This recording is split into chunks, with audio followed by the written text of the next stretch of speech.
A ver, envío nuevamente lo que va a ser la asistencia.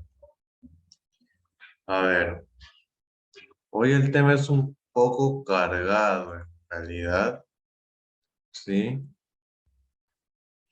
Vamos a ver la segunda parte de lo que es, bueno, fue la guerra del Pacífico, no la guerra con Chile, en la parte final, más que todo la campaña terrestre. Después de haber sido derrotado, ¿no? El Perú en la campaña naval, nuestro país va a continuar luchando, ¿no? En enfrentamientos terrestres que van a durar cerca de 4 años.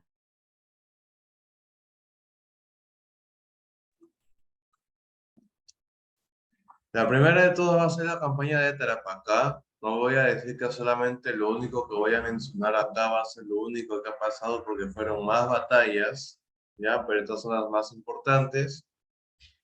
La campaña de Tarapacá, las tropas chilenas en Antofagasta era de 16.000 soldados que se apresaron a accionar sobre Tarapacá al mando del ministro de Guerra Rafael Sotomayor.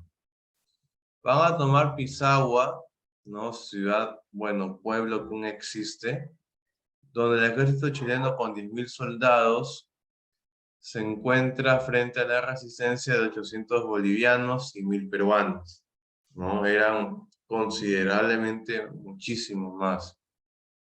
Y más que obvio que van a lograr tomar posesión del puerto de Pisagua. Luego se da la batalla de San Juan, ¿no? Donde el ejército peruano con 4.000 hombres y el boliviano con 3.500, los combatientes intentan, ¿no? Escalar el cerro y acercarse a los cañones chilenos. Y destaca aquí el coronel Ladislao Espinar, quien muere por la artillería del mayor Juan de la Cruz Salvo. Y de todas maneras va a haber victoria chilena también. En la batalla de Tarapacá destacan ¿no? Algunos personajes como Justo Pastor Dávila, Andrés Avelino Cáceres, Francisco Bolognesi, Alfonso Ugarte y Belisario Suárez, ¿no? Donde enterados los mandos peruanos del ascenso del ejército chileno al cerro, se aprestan a ganar las alturas, ¿no? Obteniendo pertrechos militares y armas. Aquí destaca el soldado Mariano de los Santos. El ejército chileno va a retroceder, ¿no? Por lo cual se va a considerar a esta una victoria del ejército peruano-boliviano. A pesar de la victoria, el ejército peruano en inferioridad numérica no logró dirigirse hacia Arica, retirándose hacia Pachica. Es así como se van a dar las campañas de Tacna y Arica en Perú, ¿no? El contraalmirante Lizardo Montero es nombrado jefe superior y político militar del sur y permite al presidente Prado retornar a Lima para marchar personalmente a Europa y así acelerar las adquisiciones militares. El 18 de diciembre, ¿no? Con autorización del Congreso, se encarga la presidencia de Luis de la Puerta y el 22 ingresa en Lima Nicolás de Piérola, asumiendo de manera dictatorial la presidencia del Perú. Por su parte, en Bolivia, Hilarión Daza es dispuesto por el general Narciso Campero, o sea, lo van a sacar también, que se convierte en el nuevo presidente. Luego se produjeron dos enfrentamientos en los cerros de Los Ángeles y en el Alto de la Alianza, donde Bolivia se va a retirar de la guerra, ¿no? En el Alto de la Alianza. Luego de esa última derrota, los bolivianos no van a intervenir más en la guerra. Y por su parte, Chile captura Tacna y se preparaba para asaltar Arica. Es así como se da la batalla de Arica, ¿no? donde es un punto central de la defensa el famoso Morro de Arica, encargado a una guarnición de 1.800 hombres al mando del coronel Bolognesi, que ordena la construcción de 3 baterías y 2 fuertes. Y el 5 de junio por la mañana se recibe al mayor chileno Juan de la Cruz Salvo, que exige la rendición de Arica, pero recibe como respuesta, no de Bolognesi, la famosa frase: tengo deberes sagrados que cumplir y los cumpliré hasta quemar el último cartucho. Esta era su respuesta, no consultada con sus jefes, a los cuales mandó a llamar, y de manera unánime contestaron pelear hasta quemar el último cartucho, ¿no? Los 5.000 soldados chilenos al mando del coronel Pedro Lagos realizan el combate cuerpo a cuerpo. En la lucha van a morir Justo Arias, ¿no? Francisco Cornejo, José Joaquín Inclán, Juan Guillermo Amor, Mariano Bustamante, Armando Blondel, Ricardo O'Donovan y Francisco Bolognesi, ¿no? A quien se le destrozó el cráneo de un culatazo. Se desprende aquí el acto heroico de Alfonso Ugarte, quien, envuelto en el pabellón nacional, se lanzó en su caballo desde el Morro de Arica hasta el mar.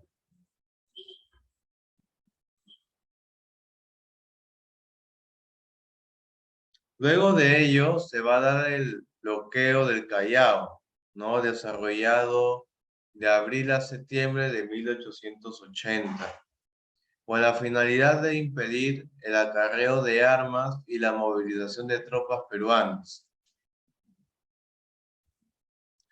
De esta manera se inició el hostigamiento naval en las costas peruanas, logrando hundir el crucero Loa con una bomba de dinamita, y a la goleta Covadonga frente a Chancay con un torpedo.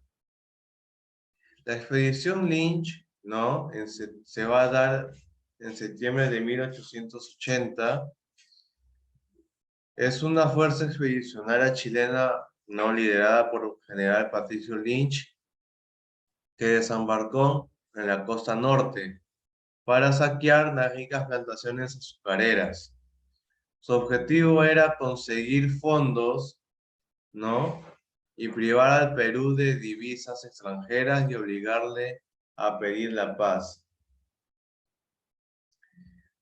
En cuanto a las negociaciones en el Aguana, ¿no? Es una intervención de Estados Unidos, ¿no?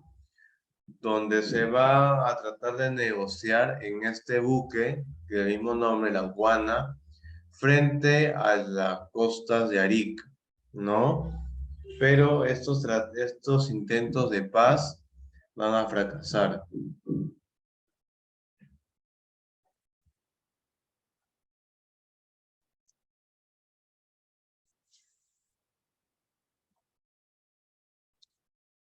Es así como se va a dar la campaña de Lima, donde el dictador Pierola, con la certeza de que el ataque vendría del sur, tendió 2 líneas de defensa, en San Juan y en Miraflores.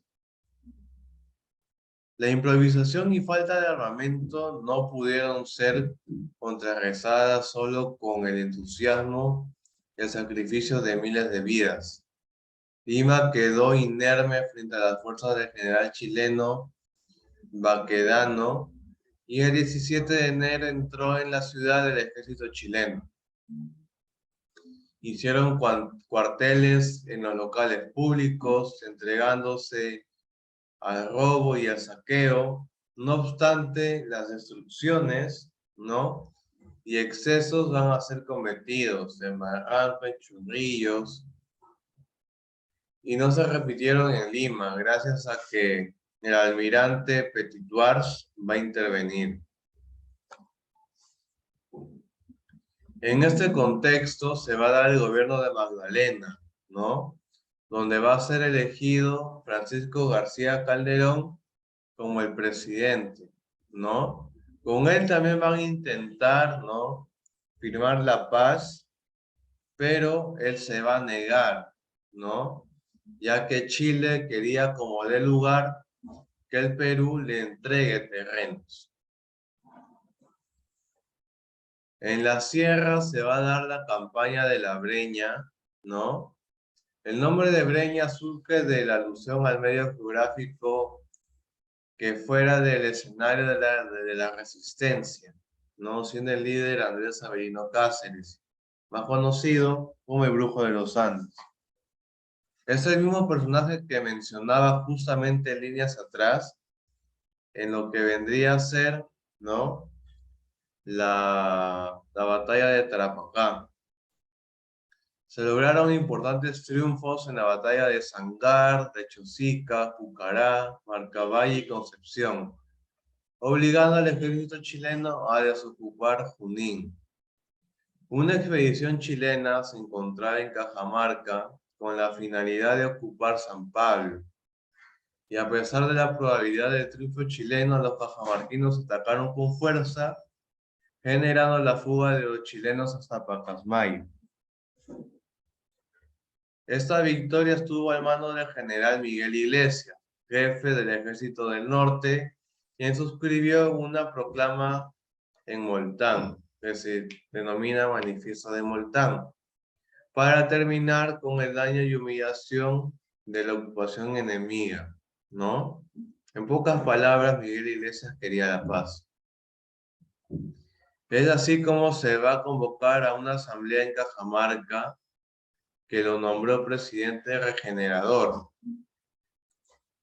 Este gesto de Iglesias fue tomado con indignación por Cáceres en Tarma y Montero en Arequipa y seguidores de García Calderón en Lima. Aún así, los chilenos decidieron negociar con Miguel Iglesias en enero de 1883.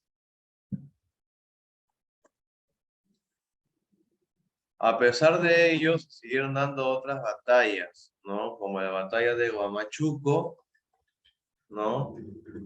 Donde Cáceres rumbo al norte atacó a las tropas chilenas, ¿no? Lo que viene a ser Huánuco, logrando hacer retroceder al ejército chileno, el cual, observando la carencia de pertrechos y bayonetas en los peruanos, emprendió un contraataque determinándose un triunfo chileno. Entre la pérdida de cuantos jefes destaca, ¿no?, el de la muerte de Leoncio Prado.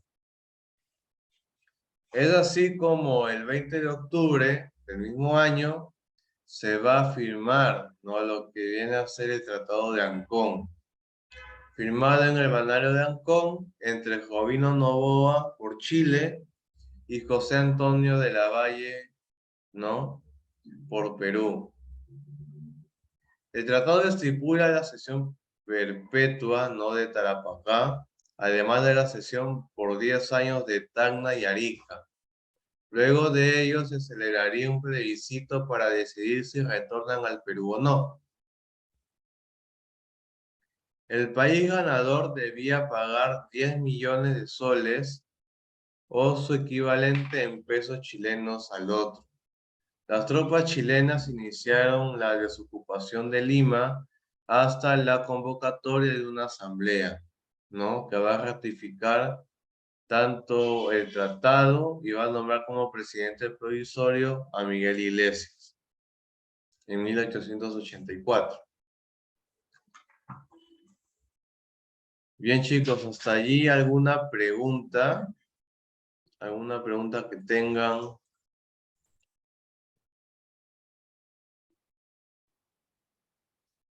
¿No?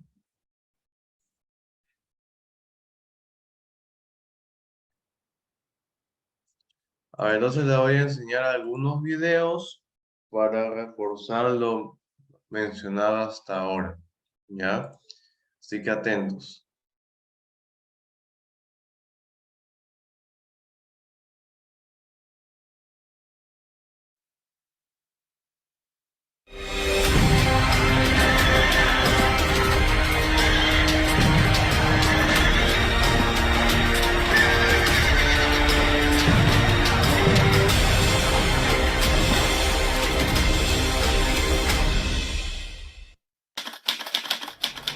Empujados por el amor a la patria, el 27 de noviembre de 1879, el ejército peruano se enfrentó a las fuerzas chilenas en una de las batallas más gloriosas de nuestra historia. La Batalla de Tarapacá. Habiendo derrotado a las fuerzas marítimas peruanas y capturado al monitor Huáscar, el ejército chileno inició la campaña terrestre de la Guerra del Pacífico. El 2 de noviembre, los invasores chilenos desembarcan en el pequeño pero estratégico puerto de Pisagua y derrotan a los defensores peruanos en San Francisco, donde los pocos sobrevivientes peruanos terminan retirándose a Tarapacá. Enterados de esto, los chilenos deciden atacar sorpresivamente a las tropas peruanas. Sin embargo, un arriero logró informar a tiempo a las tropas peruanas, quienes pese al cansancio y al pobre equipamiento militar, lograron armar una feroz y hábil defensa. Liderados por el héroe nacional, el mariscal Andrés Avelino Cáceres, los valerosos defensores de la patria lograron desalojar a los chilenos de su reducto, siendo esta la primera y única victoria de los peruanos en la Guerra del Pacífico. Tras esta sorpresiva victoria, se inició la persecución de las huestes chilenas. Lamentablemente, el ejército peruano no contaba con caballos y estaba casi sin municiones, motivo por el que se abandonó la acción. El Cepita escala el cerro por el lado oeste, con empuje irresistible, desafiando los tiros que el enemigo descarga sin descanso sobre ellos. Se despliegan en guerrilla y sin detenerse, disparan incesantemente a 150 metros del enemigo, que cede al empuje de los nuestros. Así lo narró la gloriosa batalla el propio mariscal Andrés Avelino Cáceres años después al diario La Crónica. Hoy recordamos la batalla de Tarapacá, pues muestra la determinación y patriotismo de los valerosos soldados que defendieron la patria a pesar de las adversidades. Producto de esta emblemática y una victoria en la Guerra del Pacífico, el 27 de noviembre también se conmemora el Día del Arma de Infantería Peruana. Nacional.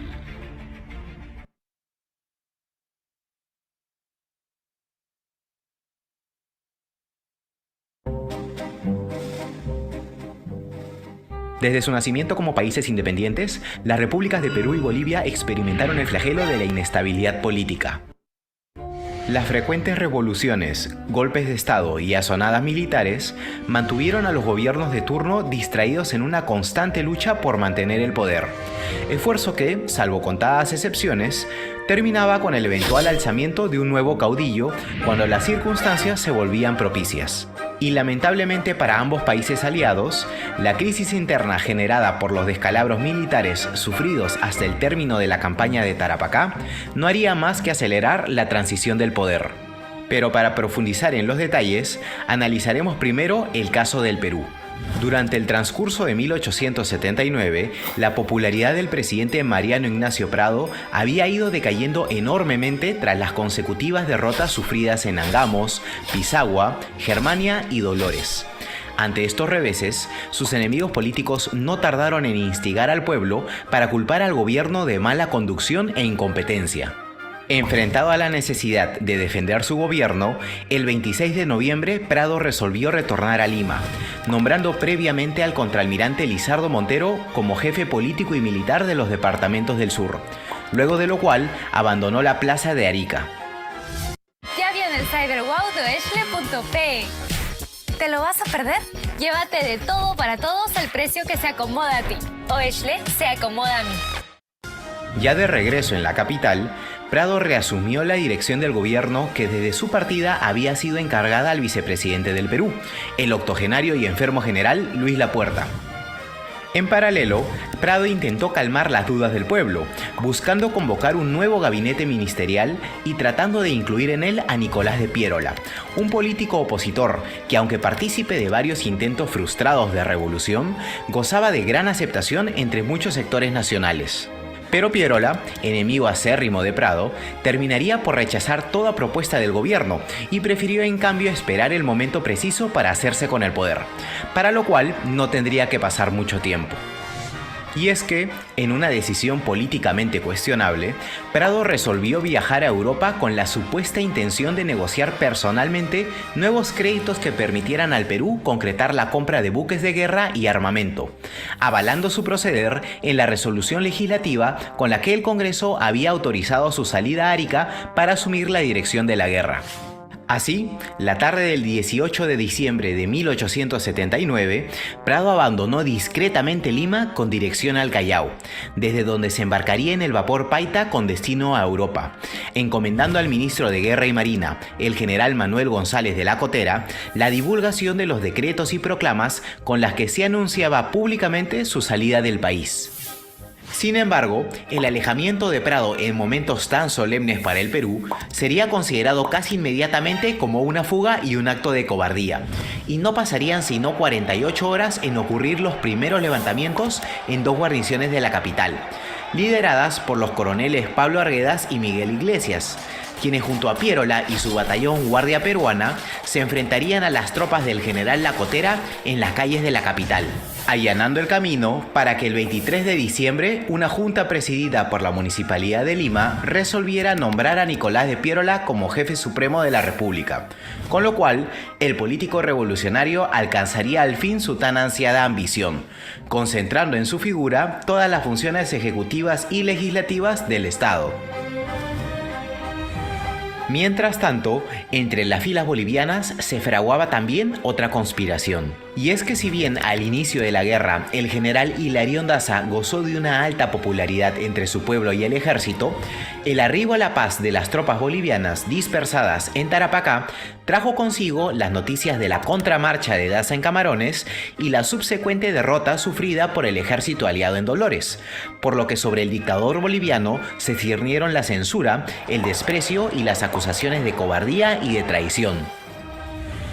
Además, corrió el rumor de que Daza pretendía abandonar la alianza para regresar a Bolivia y pasar por las armas a los disidentes al régimen.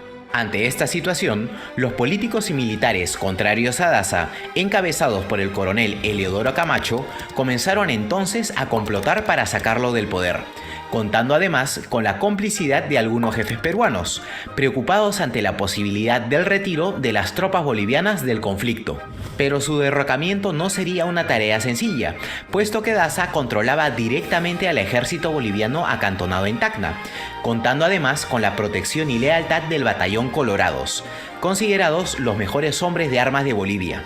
Por ello, para que el plan tuviese el resultado deseado, era necesario separar primero a Daza de su guardia. La ocasión propicia se presentó el 27 de diciembre, cuando Daza fuera llamado por el contraalmirante Lizardo Montero para conferenciar, mientras que en paralelo se enviaba al batallón Colorados al río Caplina sin sus armas. Ya en Arica, el general Daza le confirmó al contraalmirante Montero su intención de retornar a La Paz con su ejército, para apaciguar a los conspiradores y afianzarse en el poder, luego de lo cual prometía retornar para concretar un ataque por dos frentes sobre el ejército enemigo. Al término de la reunión, el dictador boliviano abordó el tren de regreso a Tacna, momento en el cual fue informado por el mando peruano del escuadrón boliviano que lo esperaba para fusilarlo. Viendo en riesgo su vida, Daza se las ingeniaría para salir del tren y dirigirse hacia Mollendo, desde donde abordaría un vapor que lo trasladaría a París, mientras que el coronel Eleodoro Camacho reuniría al ejército boliviano acantonado en Tacna, invocándolo a oponerse de parte de los intereses de la alianza. Entendiendo que su lealtad estaba con la patria y no con Daza, el ejército en su conjunto terminaría plegándose a la decisión, al mismo tiempo que en Bolivia, una junta de notables establecida en La Paz nombraría al general Narciso Campero como presidente provisional de la República, con la aprobación de un gran sector de la población. Es importante una buena rutina de limpieza y cuidado. Cuida tu piel sin preocuparte del qué dirán.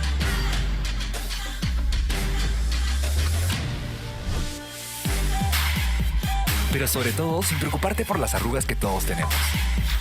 Y así, en menos de un mes, Perú y Bolivia experimentaron el derrocamiento de sus respectivos presidentes y la instauración de nuevos gobiernos. Mientras que sobre los jefes aliados presentes en Tacna y Arica se cernía la duda respecto de la continuidad de la alianza y de la estrategia que debían seguir para cambiar el curso de la guerra.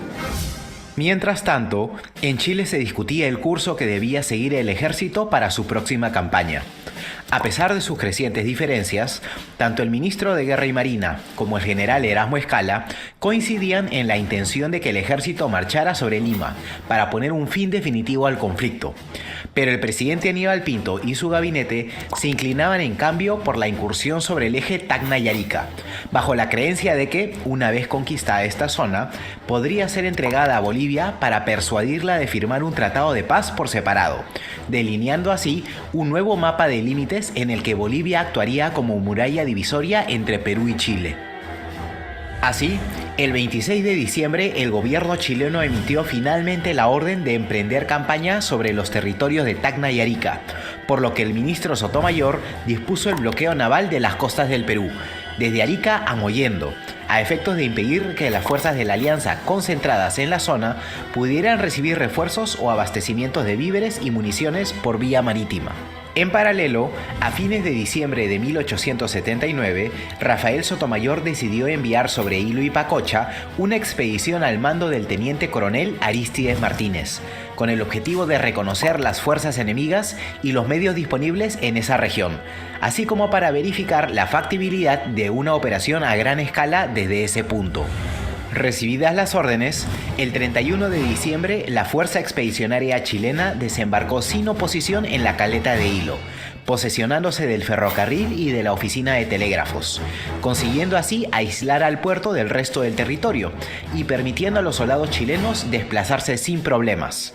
Una vez asegurada la plaza, el comandante Martínez avanzó a explorar vía ferrocarril el poblado de Moquegua, ciudad que ocuparía también sin resistencia, dado que la pequeña guarnición de la ciudad, al mando del coronel Julio César Chocano, se había retirado hacia el Cerro de Los Ángeles, luego de que éste protagonizara algunos altercados con las autoridades locales. Cumplida la misión de reconocimiento y habiéndose confirmado la factibilidad de un desembarco para la futura campaña del ejército, las tropas del coronel Martínez volverían a Hilo el 2 de enero, embarcándose el mismo día con rumbo de regreso a Pisagua, donde continuaban los preparativos para el inminente avance del ejército.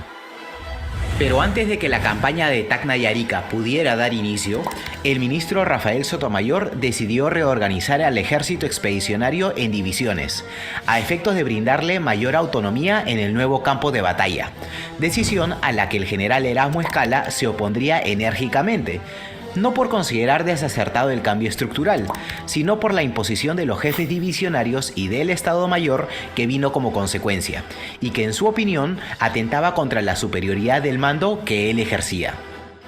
Finalmente, luego de reorganizado el ejército y habiéndose reconocido exhaustivamente la costa sur del Perú, el 24 de febrero de 1880 zarparon de Pisagua con rumbo a Pacocha un total de 9.500 soldados que componían las 3 primeras divisiones del ejército expedicionario, donde desembarcarían sin oposición alguna, dado que en una nueva falta de previsión estratégica, la guarnición peruana se había replegado hacia el interior, dejando atrás intactas las instalaciones portuarias, así como las locomotoras y vías ferroviarias.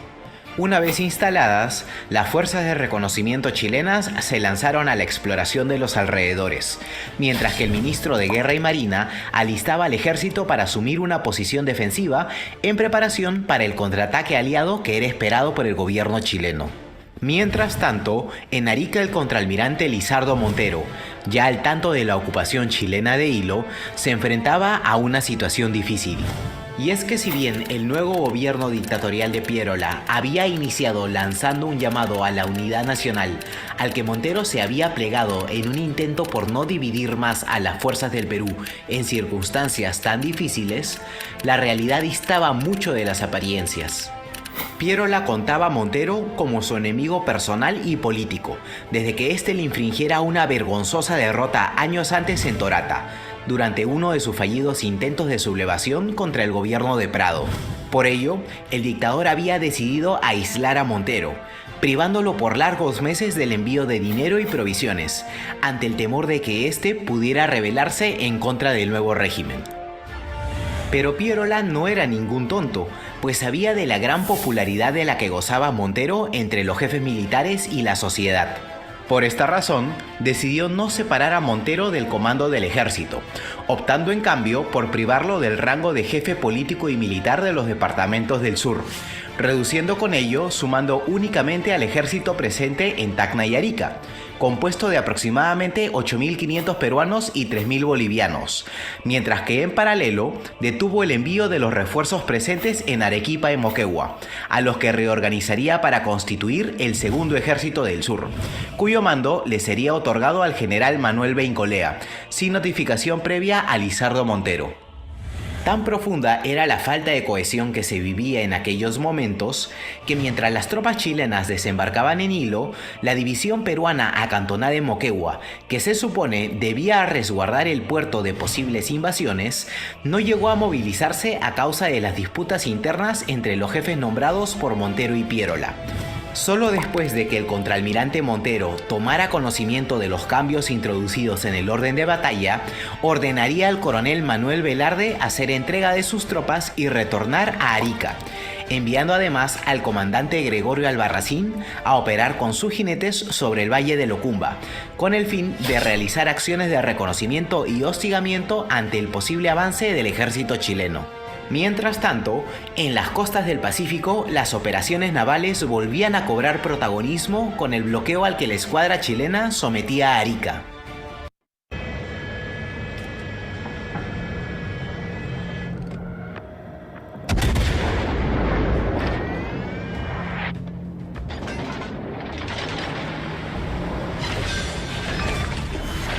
We've destroyed an enemy cruiser.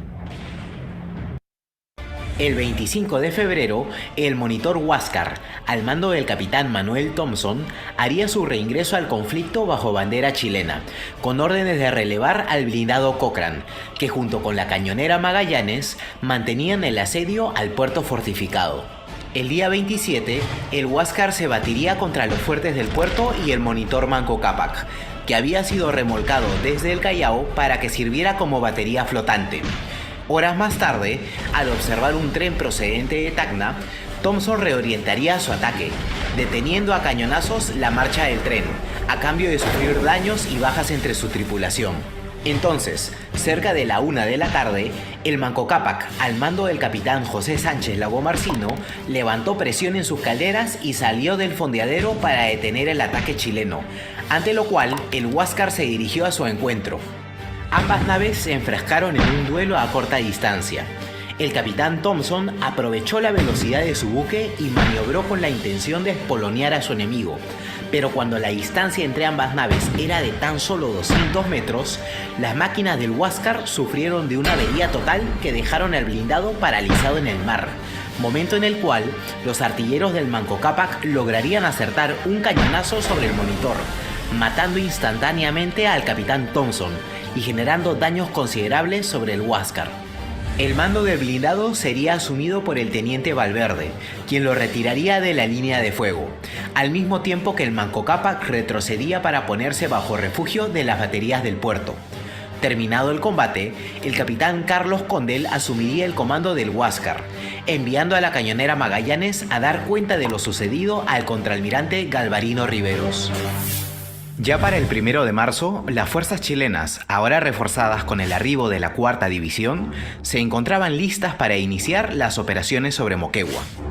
Pero como aún se esperaba un contraataque aliado sobre Hilo, el ministro Sotomayor dispuso en cambio una nueva expedición sobre Mollendo, al mando del coronel Orocimbo Barbosa, con el objetivo de causar el mayor daño económico posible sobre el enemigo e inutilizar las facilidades de carga y descarga del muelle, eliminando así cualquier posibilidad de que los transportes peruanos pudieran operar en la zona. Realizados los preparativos, el 8 de marzo la fuerza expedicionaria chilena zarpó rumbo al norte, ingresando a Mollendo sin oposición, dado que los pocos defensores del puerto habían recibido órdenes de retirarse y poner a salvo las locomotoras. Ya para el día 10, Barbosa y una brigada de zapadores continuarían su rumbo hasta Mejía, donde procederían con la destrucción de las líneas del ferrocarril, mientras que las tropas peruanas acantonadas en Arequipa comenzarían a movilizarse en demanda del enemigo. Terminada la misión, Barbosa regresaría a Mollendo, donde tomaría conocimiento de los actos de violencia y saqueos cometidos por las tropas del tercero de línea, así como de la incapacidad de sus oficiales para controlar el desbande, decidiendo el reembarco inmediato de toda la división para el día 12, luego de lo cual retornaría a la cabeza de playa de Pacocha. Ya para mediados de marzo, comenzó a quedar claro para el ministro Sotomayor que el ejército aliado no vendría a Hilo a presentar combate, por lo que decidió optar por tomar la ofensiva, resolviendo realizar una expedición sobre Moquegua, al mando del general Manuel Baquedano, con el propósito de deshacer la guarnición peruana presente en la ciudad y asegurar la retaguardia del ejército en preparación para su marcha sobre la línea de Tacna y Arica. Así, el 12 de marzo partió desde la costa la expedición chilena con rumbo a Moquegua, sufriendo casi inmediatamente los estragos de la falta de agua y de la marcha bajo el sol abrasador del desierto. Una crisis se ciernó sobre el ejército, que acosado por la sed, comenzaba a perder su disciplina, la que solo pudo superarse con la llegada de locomotoras cargadas de agua el día 15. Luego de 8 días de dura marcha, el contingente chileno ingresaría a la ciudad de Moquegua, mientras que el coronel pierolista Andrés Gamarra y la primera división del Segundo Ejército del Sur se retirarían hacia la cuesta de Los Ángeles, al considerar la posición inexpugnable. Viéndose en la necesidad de asegurar el valle, el general Baquedano decidiría asaltar el Cerro de Los Ángeles. El avance chileno se iniciaría la noche del 21 de marzo, disponiéndose un ataque simultáneo por 3 frentes. El batallón Atacama y las tropas del coronel Muñoz fueron enviadas a rodear la posición enemiga hasta encontrar una vulnerabilidad que pudieran explotar, mientras que en paralelo, Baquedano se posicionó por el frente. A las 6 de la mañana, el asalto se hizo general, pero las pocas compañías peruanas apostadas en la zona lograrían contener la arremetida gracias a lo accidentado de los accesos hacia la cima. A pesar de la disparidad de fuerzas, el combate se mantuvo favorable a los defensores por cerca de 1 hora, hasta que los hombres del batallón Atacama lograron escalar una pendiente que se pensaba infranqueable, apareciendo por sorpresa sobre la retaguardia peruana, causando el repliegue del batallón Vengadores de Grau. Viéndose rodeado y atacado por varios frentes, el coronel Gamarra dispondría la retirada general de sus tropas hacia Torata. ¿Te parece que necesitas muchos pares de gafas para ver de cerca y de lejos? ¿Y todo lo intermedio? De esta forma, el general Baquedano alcanzaría la victoria en la batalla de Los Ángeles, dejando al ejército chileno como dueños de Moquegua.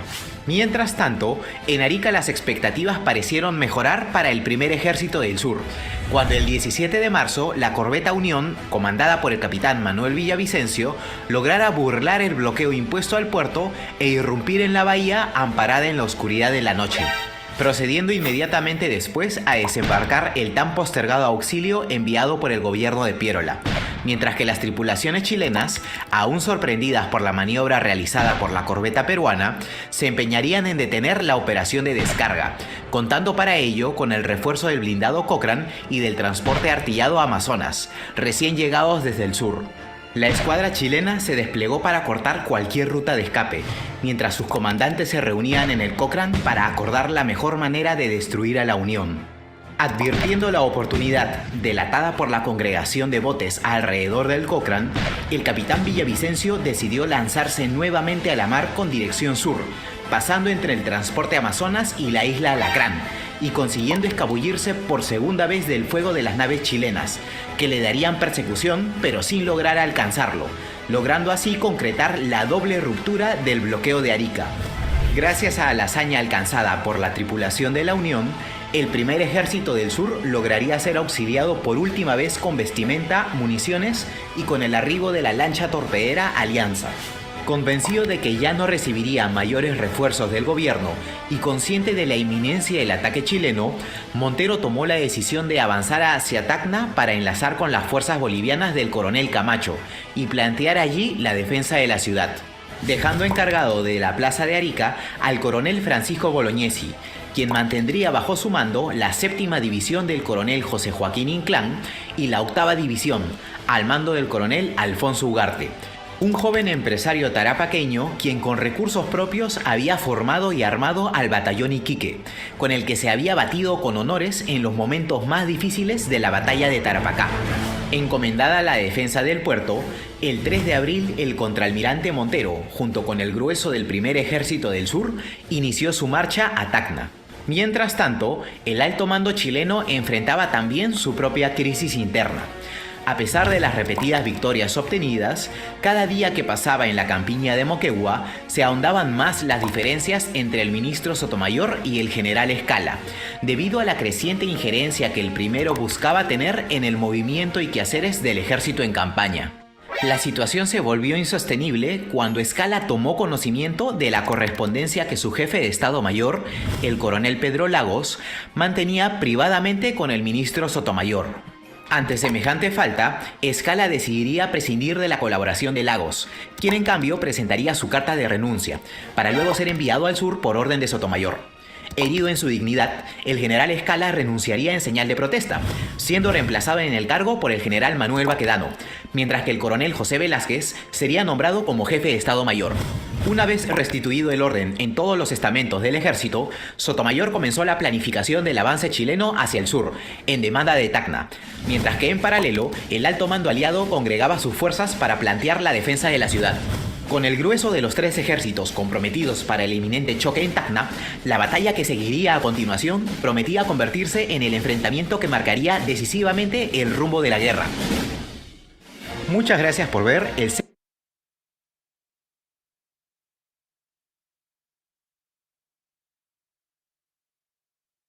tropas chilenas a Lima en un impresionante reportaje de Heidi Grossman.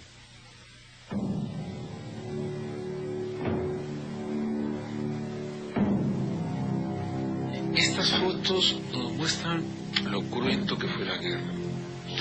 Nos muestran nuestra permanente vocación de previsión.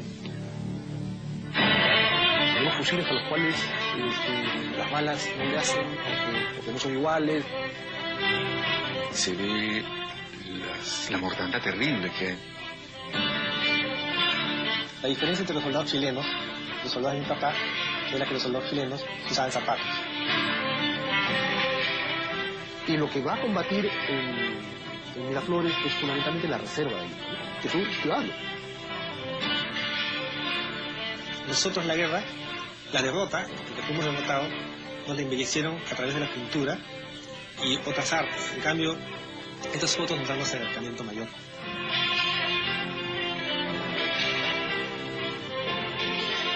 Ciudad de Lima, enero de 1881.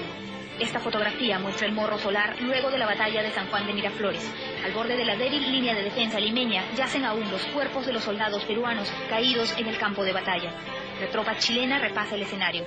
Ha logrado ya ejercer el control absoluto sobre la ciudad de Chorrillos y se alista imparable para la toma de Lima.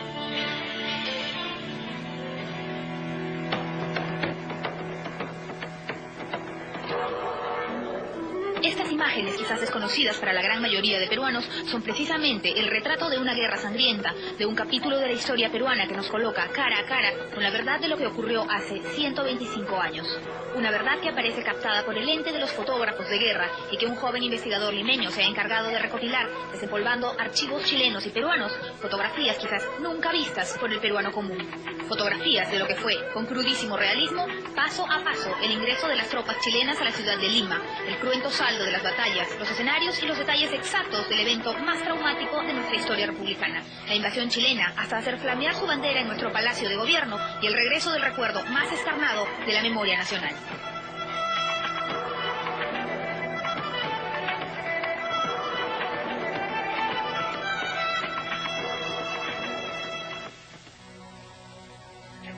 Abrir un libro de historia escolar nos remite siempre a las imágenes de la guerra con Chile plasmadas por pintores o dibujantes. Pocas veces los peruanos hemos tenido la oportunidad de ser testigos, por medio de la fotografía, de lo que fue vívidamente la invasión chilena a territorio peruano, y menos aún del avance de las tropas enemigas sobre escenarios tan familiares como el puente Lurín o el reducto de Miraflores, aquí en la ciudad de Lima. Hoy, el investigador Renzo Babilonia, a través de su estudio sobre la fotografía en la guerra con Chile, nos transporta al escenario del Perú hace 125 años y ha conseguido rescatar del olvido imágenes que muchos peruanos tal vez no han visto jamás. Es 1879. 1979. El monitor Huáscar cae abatido en el combate de Angamos. Miguel Grau ha muerto y el emblemático buque es tomado por manos chilenas y transportado como un trofeo de guerra hasta el puerto de Valparaíso. Esta es, de seguro, una de las imágenes más duras que Babilonia incorpora a su estudio. El Huáscar, la milagrosa nave peruana que logró contener durante 6 meses el avance de los acorazados chilenos al sur, agoniza, completamente destruido por los cañonazos enemigos, anclado en el puerto de Valparaíso. Solo 2 semanas después de caído Grau, el monitor era abordado en el puerto chileno por los curiosos ciudadanos, convertido en un monumento a la dolorosa derrota peruana. Una vez que cae el Huáscar, Chile tiene bien abierta la puerta para invadir el Perú por el igual que quisieran. En las fotos que estamos viendo hay fotos de Arica, fotos de Pisagua, que son un testimonio de cómo fue esa campaña del sur, terrible. La toma de Arica. Esta fotografía muestra un momento culminante para el ejército chileno. Sus tropas, enormemente mayores en número que las peruanas, izan su bandera sobre lo que fue el morro peruano que Francisco Bolognesi defendió con la vida. Es una escenificación de la victoria chilena, para demostrarle a su población que se está ganando la guerra, que los miles de muertos, heridos, han valido la pena porque se consiguió el triunfo militar. Y como te dije, ¿cómo se muestra el triunfo? Mostrando el material de guerra capturado, por más que esta batería no haya estado en el morro en el momento de la batalla. La pusieron ahí para la foto. Así es. Por más que este cañón de campaña tampoco, que lo hayan montado para ponerlo en primer plano. Según Babilonia, Chile utilizó las fotografías como propaganda a su favor, que sería publicada en los diarios chilenos a modo de grabados. Y es que el vencedor es el que generalmente toma las fotos de la victoria y las difunde, mientras el vencido prefiere no perenizar la derrota. Por eso es que la gran mayoría de fotografías recopiladas por él fueron captadas por fotógrafos chilenos, fotógrafos profesionales contratados por el ejército sureño, especialmente para seguir paso a paso las incidencias de la guerra y su incursión en territorio peruano. La inestabilidad peruana nos costó carísimo, ¿no? Nos costó carísimo. No es que la gente no combatiera con ganas, ni con entusiasmo, ni que viera la vida, ¿no? La dieron. Pero ¿de qué vale si finalmente quienes están destinados a dirigir los destinos del país no le ponen algo de coherencia a eso, ¿no? Esta fotografía, tomada por filas peruanas, muestra la fortaleza Piérola, una batería instalada en la cima del Cerro San Cristóbal que permite observar una Lima despejada en la que aparece abajo la Plaza de Hacho. Esta imagen da cuenta del primer gran error cometido por el ejército peruano, liderado por el presidente de facto Nicolás de Piérola, que aunque no sabía casi nada de estrategia militar, se autoimpuso como jefe del ejército. Piérola calculó que el enemigo chileno desembarcaría al norte, en Ancón, y por eso mandó a reforzar la zona norte de Lima, a pesar de que los estrategas le advertían el ataque por el sur. Y en efecto, la fortaleza Piérola no sirvió de nada, pues los chilenos hicieron su aparición, sin el menor problema, por las playas del sur. Esta es la imagen del desembarco chileno en Curayacu, aunque versiones históricas señalan la playa Embajadores. De los poderosos barcos enemigos bajan los soldados con total tranquilidad, se recuestan en la orilla bajo el imponente sol de diciembre e instalan sus tiendas de campaña sobre arena limeña. Varios de estos soldados no pasan de los 15 años de edad, tal y como sucedía también en el ejército peruano, donde la necesidad de combatientes incorporó ancianos y niños a la tropa. Cuando el ejército chileno desembarca en el sur, y es muy claro cuando lo primero que hace es extenderse hacia Lurín y preparar a partir de allí la invasión de Lima. Una cosa que los estrategas decían justamente a la inversa: salgamos de estas 2 líneas que estaban en el borde de la capital y tomemos Lurín y esperemos allí. Pero no, en las fotografías luego muestran las cosas dolorosísimas, ¿no? El ejército chileno, compuesto por 30.000 hombres, se ha instalado en Lurín y se permite hasta realizar un homenaje a su estandarte, arrebatado por soldados peruanos en Tarapacá, pero recuperado en Arica. Se trata de batallones perfectamente organizados, uniformemente armados, con excelente caballería y artillería de última generación. Superior en número, en pertrechos y en preparación al ejército peruano, que tenía hasta 14 tipos distintos de rifles y estaba compuesto por los sobrevivientes de la campaña del sur. Los chilenos, es más, posan ya sin solemnidad en esta foto de grupo, donde muestran sonrientes las cartas que han recibido. El alto mando también aparece retratado en este paraje de Lurín. Vergara, el ministro de Guerra chileno, prepara bajo esta tienda de campaña y junto a sus oficiales el ataque que en pocos días habrían de realizar contra la ciudad de Lima. Mientras tanto, por órdenes de Piérola, las fuerzas peruanas han formado 2 líneas de defensa sumamente endebles. 2 zanjas protegidas por sacos, la primera desde Chorrillos hasta las Pampas de San Juan, y que sería la línea de contención en la batalla de San Juan de Miraflores. Es Es la tarde del 12 de enero de 1881. El ejército enemigo cruza el puente Lurín en dirección hacia Lima. La primera línea la componen los niños tamborileros de la banda de música. La fila interminable de chilenos se pierde en el paisaje, donde asoman también columnas de humo provenientes quizás de incendios causados por la soldadesca. Al amanecer del día 13, el ejército choca contra las filas peruanas. Empieza la batalla. Los chilenos empujan hacia los lados la línea defensiva peruana y logran romperla a la altura de los pantanos de Villa. Increíblemente, Pierola no utiliza las reservas. Antes de las 9 de la mañana se ordena replegar hacia Miraflores, mientras el general Miguel Iglesias aguanta heroicamente el frente de la defensa del Morro Solar. Su hijo, Isidro Iglesias, de 19 años de edad, combate en la misma línea de su padre. Esta fotografía fue tomada justo antes de la batalla de San Juan para perenizar su retrato, como hicieran muchos peruanos antes de la probable muerte. Iglesias enfrentó con bravura la enorme superioridad chilena y aguantó hasta entrada la tarde, cuando junto a sus 280 hombres tuvo que abandonar el Morro y con él el cuerpo de su hijo muerto. La hacienda de San Juan, los soldados chilenos avanzando. Como las cámaras se ven a velocidad lenta, entonces acá se ve como sombras que están avanzando. Y esto, donde se refugiaban las tropas peruanas, y estos puntos blancos que veríamos serían de muertos peruanos en batalla. Al menos 4.000 muertos y 1.500 prisioneros fueron el saldo de esta batalla. Muchos de ellos indígenas que no hablaban español y no entendían, por eso, las órdenes superiores. En esta imagen, oficiales navales chilenos a caballo observan a los caídos peruanos que, al parecer, fueron abatidos al momento de la retirada. Sus cuerpos muestran una realidad estremecedora. Ninguno tiene zapatos y uno de ellos muestra en la cabeza la huella de un culatazo que habría rematado al herido. El mismo panorama terrible presenta el Morro Solar de Chorrillos. Los cuerpos de los bravos soldados del general Iglesias permanecen regados a lo largo de la línea de defensa. Algunos de ellos rodaron hacia abajo y formaron parte de este cúmulo llamado basura de la guerra, nombre que reciben los restos de uniformes y demás objetos abandonados en el campo de batalla. Pero los chilenos fotografiaron también sus propias bajas. Esta imagen muestra una escena final en el campo de batalla, donde los heridos chilenos son socorridos por sus compatriotas y los muertos recogidos y respetuosamente cubiertos. Pero luego de vencida la defensa del Morro, la soldadesca ingresó al hermoso balneario de Chorrillos y arremetió contra casas y comercios. En lo sucesivo, Chorrillos, bajo la invasión chilena, quedó convertido en esto. Cuando cae Chorrillos, Barranco, eso fue espeluznante, ¿no? Porque la soldadesca asoló todo eso y destruyó prácticamente todo Chorrillos y no dejó pedazo de piedra. Un centinela vigila el Chorrillo sometido al control chileno. La última línea de defensa era, para entonces, la de Miraflores, compuesta por reductos que se extendían por 7 kilómetros hasta Monterrico Norte. Uno de esos reductos era este parque miraflorino en el que aún se rinde honor a la heroica batalla de la Resistencia. Y lo que va a combatir en Miraflores es fundamentalmente la reserva, ¿no?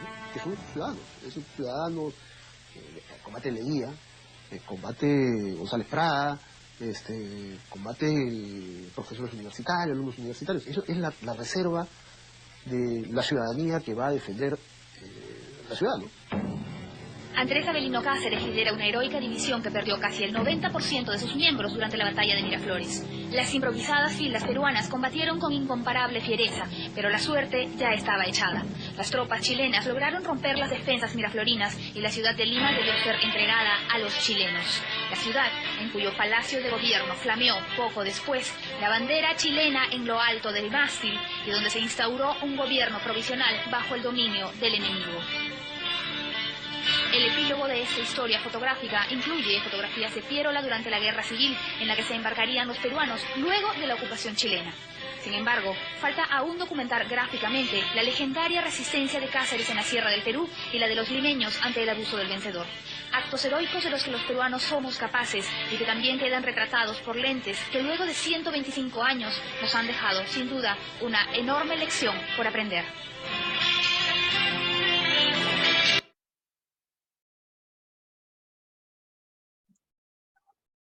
Ya chicos, a ver, espero que hayan atendido. ¿Ya? A ver, vamos a resolver las preguntas, ¿ya? Hay quienes van a participar en el desarrollo de las preguntas. A ver, Gustavo Incahuamán. Ojo chicos, yo solamente voy a llamar 3 veces, ¿ya? Si no, yo procedo simplemente a poner su calificación de cada uno. A ver, Peter Lobo. A ver, ¿quién más va a participar?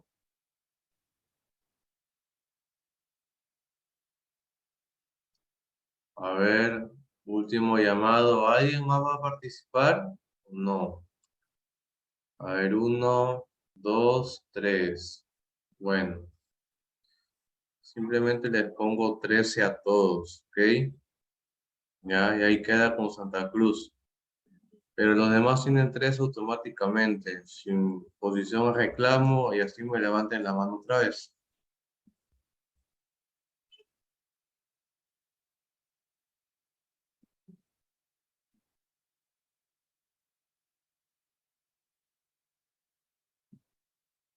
Listo, a ver, con los 3 nomás, ¿ya? Y a ver, Gustavo Incahuamán, Peter Lobo y Clarisa Santa Cruz tienen 18 el día de hoy, ¿ya? Ahí está después porque tienen poca o porque están muy bien en sus notas. A ver, comencemos con la primera pregunta. A ver, Gustavo, la primera pregunta.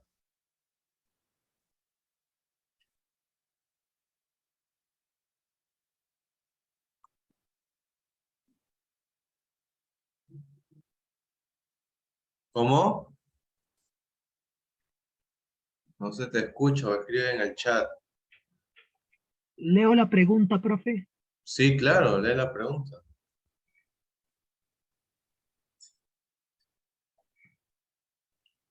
Ok. Nave chilena hundida frente a las costas del Callao durante del bloqueo de que ejercía Chile.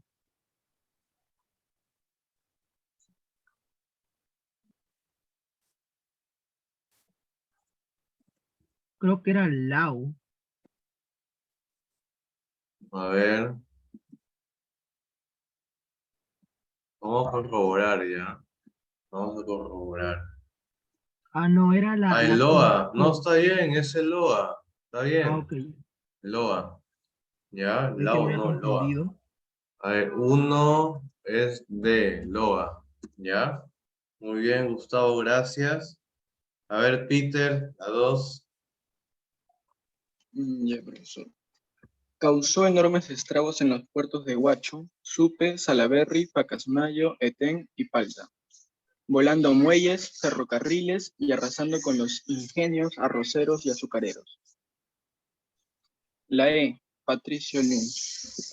Ajá, justo la expedición Lynch hizo todo eso. Muy bien.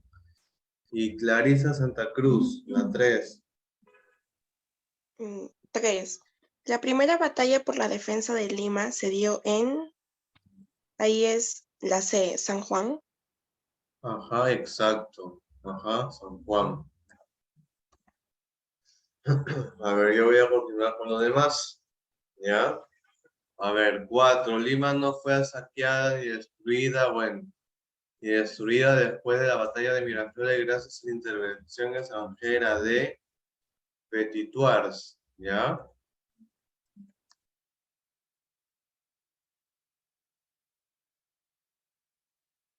Y a ver. 5. Ante la huida del presidente Pierola, luego de la batalla de Miraflores, los civilistas asumen el gobierno a través de la presidencia de Francisco García de Calderón, ¿ya? Ahí vendría a ser la 5, la de 6. El gobierno de Francisco García de Calderón se caracterizó principalmente por rechazar todo tipo de negociación con los chilenos, ¿ya? 6A, 5D, 5D, 6A. 7. La resistencia andina encabezada por Cáceres y que se caracteriza por los grupos en Marcavalle, bueno, es conocido como la campaña de la Breña, ¿ya? 7E. Durante la campaña de la Breña, los hacendados del norte del país consideraron la guerra había terminado y acordaron con los chilenos la firma, ¿no? La cual se va a denominar el grito de Montán, ¿ya? El grito de Montán.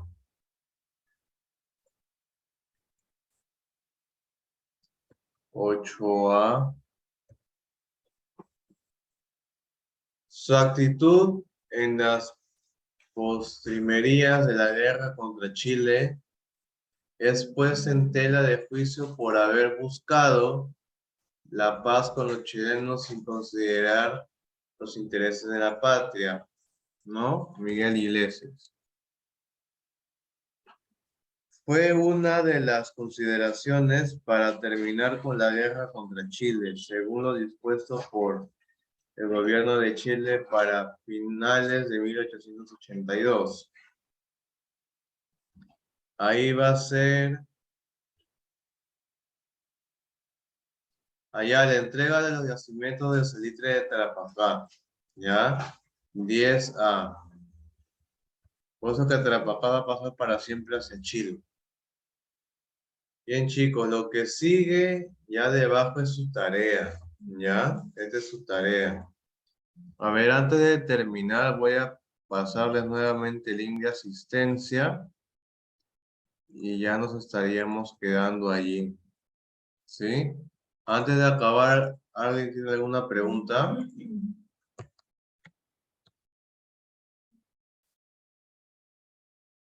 ¿No? Bueno, por su silencio entiendo que no.